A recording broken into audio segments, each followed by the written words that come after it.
ولا تقربوا مال الیتیم، آپ کا باپ مر گیا اور اس کی اولاد میں چھوٹے نابالغ بچے اور بچیاں ہیں، تو اللہ بڑوں کو کہہ رہے ہیں کہ ان نابالغوں کی وراثت کے قریب بھی مت پٹکنا۔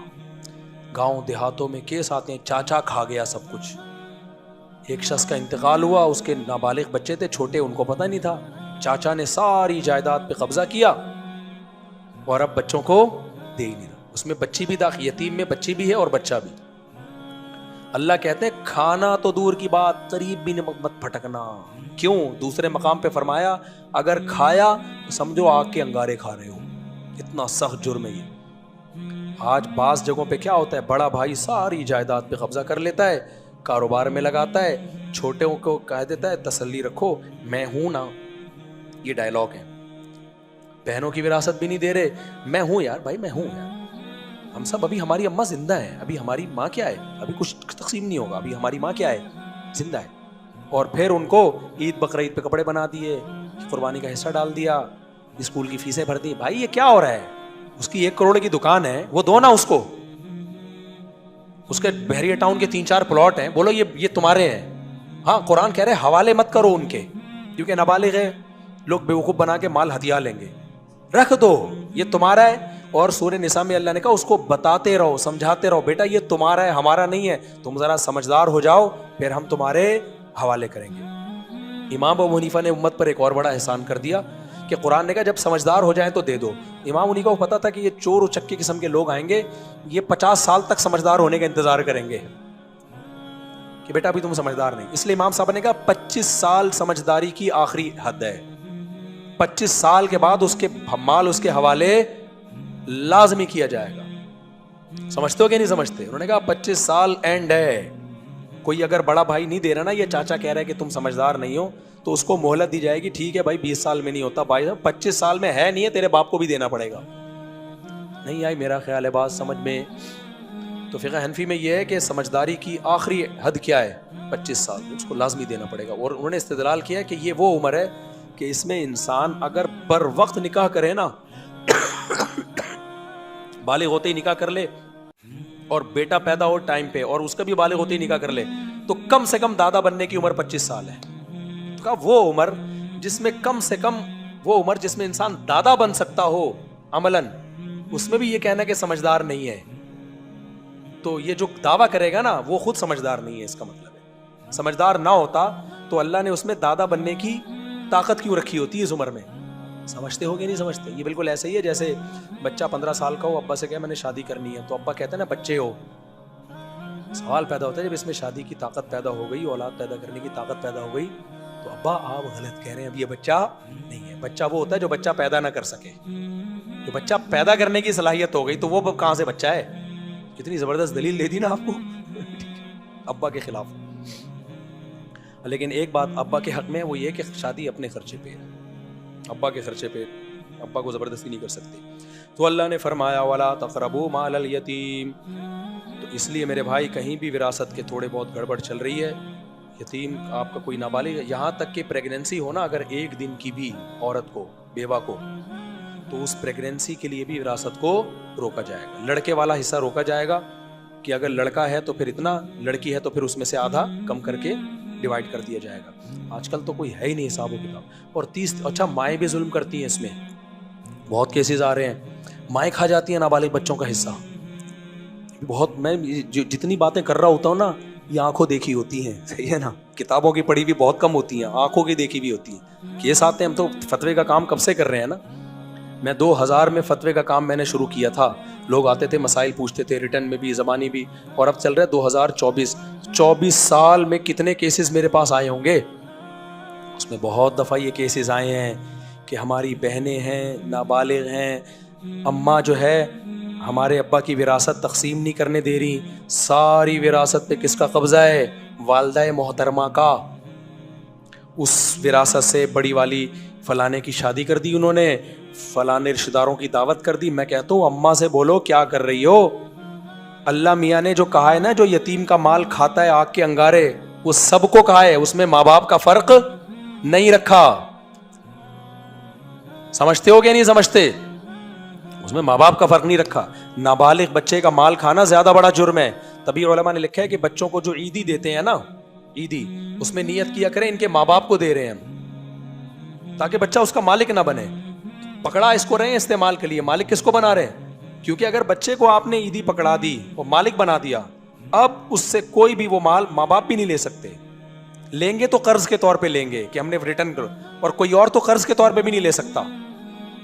سمجھتے ہو, بچے کے حکام اسلام میں بہت زیادہ سخت ہیں. نابالغ بچے سے آپ خدمت بھی نہیں لے سکتے. سمجھ رہے ہو کہ نہیں سمجھ رہے؟ آج گلی محلے میں بچے جا رہے ہیں, ایک پاؤ دہی لے, انٹیاں بہت لے رہی ہوتی ہیں کام, بیٹا ادھر آنا, ذرا بیٹا ایک پاؤ دہی لے کر آنا. میں جب چھوٹا تھا مجھے یاد ہے, اچھا دوسرے ہمارے دوست تھے وہ انٹیوں کے کام ہی نہیں کر کے دیتے تھے نا. مجھے یاد ہے جب میں چھوٹا تھا نا, 10-12 سال عمر کی, میں جا رہا ہوتا تھا, ہمارے دوست بھی کسی انٹی نے بولا بیٹا ادھر آؤ, وہ دوسرے نا گھننے بن جاتے تھے, ایسے سنا ہی نہیں, یوں روبوٹ بن کے سیدھے. اب مجھے تھوڑی شرم آتی تھی, میں جاتا تھا, ایک پاؤ دہی لے کر آیا. دوسری انٹی, بیٹا ذرا وہاں سے چمونی آپا کے گھر سے وہ ذرا گھی لے آنا تھوڑا سا. تو خوب مسئلہ سمجھ لو. یہاں مدرسہ ہے نا قریب میں, مجھے نہیں یاد پڑتا میں نے کسی نابالغ بچے سے کبھی کوئی پانی کا گلاس بھی منگوایا ہو, کیونکہ نابالغ بچے پر ولایت صرف اس کے والدین کو حاصل ہے, یا اس کو جس کو والدین نے ولی بنایا ہو.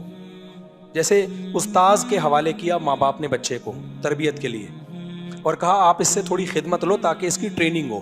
تو اس میں چونکہ بچے کا فائدہ ہے, اور صرف فائدہ برائے نہیں, ماں باپ کی اجازت بھی ہے, تو پھر ٹیچر اتنی خدمت لے سکتا ہے جتنی اس کے بچے کی تربیت کا اس سے تعلق, اور تربیت ہی کی نیت سے کہ تاکہ اس کو ٹریننگ ہو.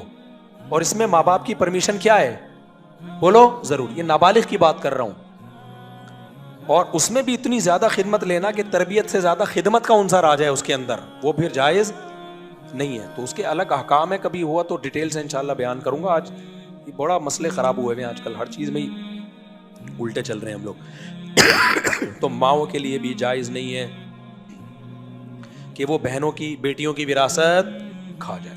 بعض مائیں بیٹیوں کی طرفداری کرتی ہیں, سارا رکھ لیتی ہیں, بیٹوں کو نہیں دے رہی ہوتی. بعض بیٹوں کی طرفداری کر رہی ہوتی ہیں, سارا بیٹوں کا ہے, بیٹیوں کا نہیں ہے. تو غلط ہے بھائی, یہ پھر ظلم ہوگا. اس کا اماں ہونے کا ناجائز فائدہ نہیں اٹھا سکتی. اماں کو چاہیے جو وراثت ہے 2 بچ, شاباش.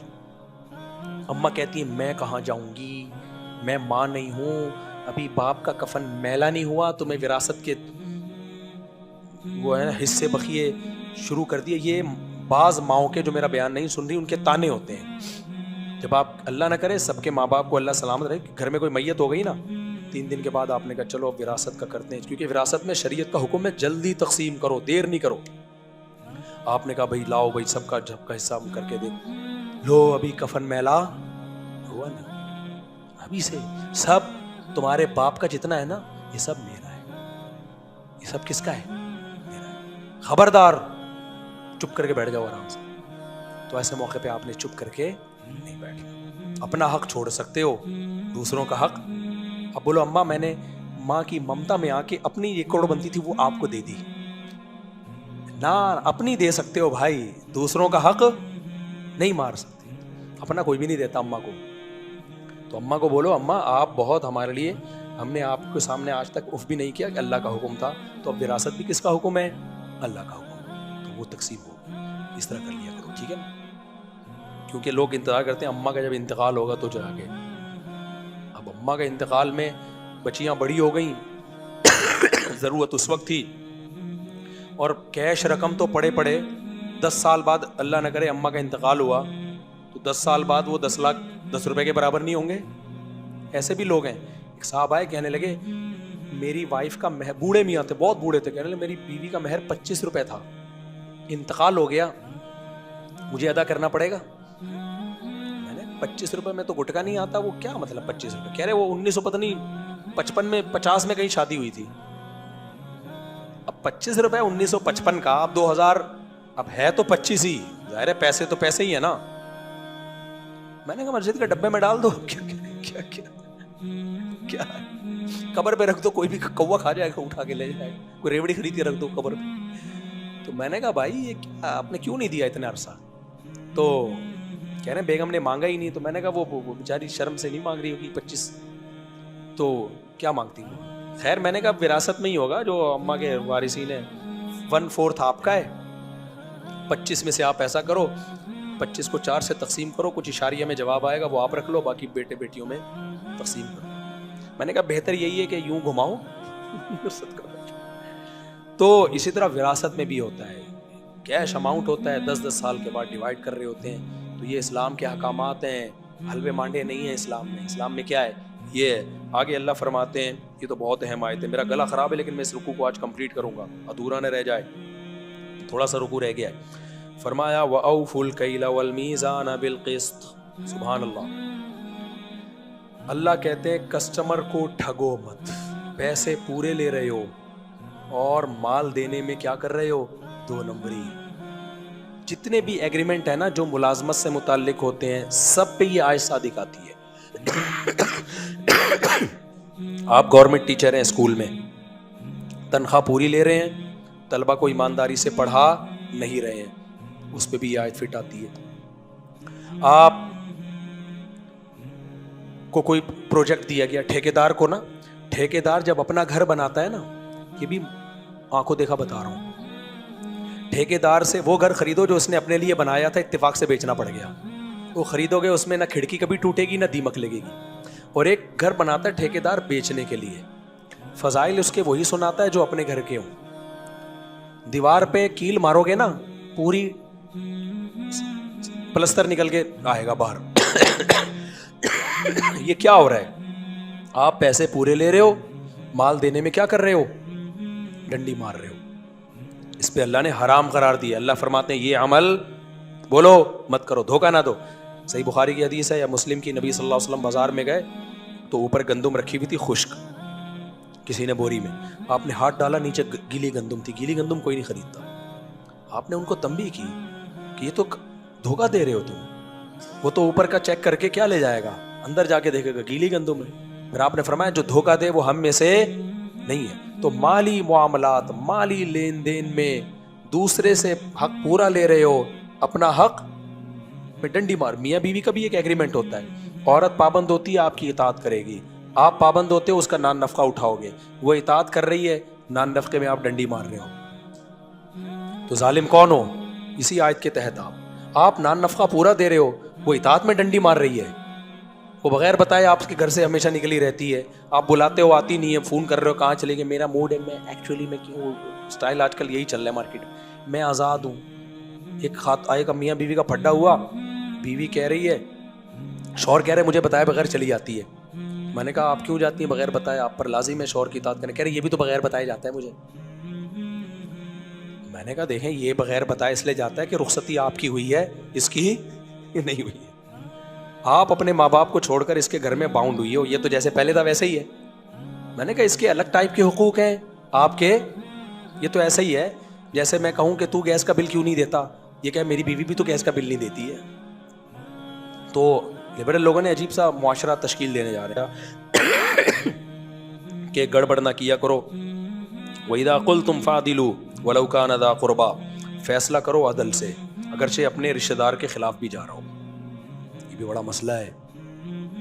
آپ کی قوم ظلم کر رہی ہے, آپ فیصلہ اپنی قوم کے خلاف کرو گے, قوم پرستی میں قوم کے حق میں نہیں جاؤ گے. آپ کے رشتہ دار ظالم ہیں, آپ ابھی میرے کیس آیا میرے سامنے, ہمارے ایک رشتہ دار تھے, ایک رشتہ دار نہیں تھے, تو الحمدللہ میں نے اپنے رشتہ دار کے اگینسٹ فیصلہ کیا ہے, اپنے رشتہ دار کے اگینسٹ فیصلہ کیا ہے. تو آپ کا فیصلے میں یہ نہیں دیکھنا کون رشتہ دار ہے اور کون رشتہ دار نہیں ہے, جو بات عدل کی ہو وہ کرنی ہے. آگے اللہ فرماتے ہیں وَبِعَهْدِ اللَّهِ أَوْفُوا, اللہ سے جب معاہدہ کر لو تو اس کو پورا کرو. اور آگے اللہ نے فرمایا